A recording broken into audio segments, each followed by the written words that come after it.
between what makes what you do different than when it comes to like flagstone, when it comes to all the like different types of like interlocking, anything that when it comes down to even like Belgard, Home Depot, Lowe's type of pavers, what is like what's the biggest differentiator between what you do as far as hardscaping? Well, time is the biggest benefit that we have.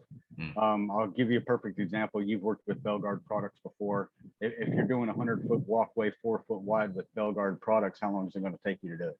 Oh yeah, much longer, absolutely. Yeah, yeah. It's going to take you what, at least a week, Right. 2 weeks. We I mean, can do, minimum. Yeah. yeah. We Yeah. we can do we can do a walkway just as long, just as wide, poured, stamped, and carved and ready to, or poured, stamped, and cut and ready to go in one day. Whoo, man, you talk about some turnaround. That Yeah, that's man, especially for being able to have some massive production time too. Holy cow, that's right. the time is speed is the name of the game when it comes down to it. And when it comes to like the different types of combinations of what you can do, I mean, I've seen you make what retaining walls, different types of walkways, patios. I mean, my gosh, I think you made what a T-Rex one time. No, I'm just kidding.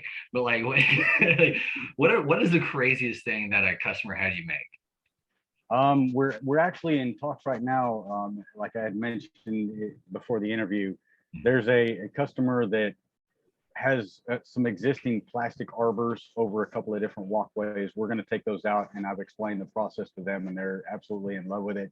We're going to take those arbors out and design and build two concrete trees that are going to come up and branch together at the top to in a sense make the same kind of arbor, but they're Huh. going to be concrete trees rather than cheap plastic. So they'll, as well as I do, they'll last forever.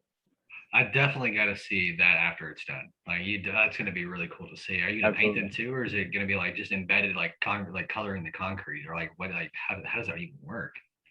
Well, with the process that we use for those, it's similar to the same process and materials that we use for our outdoor kitchens and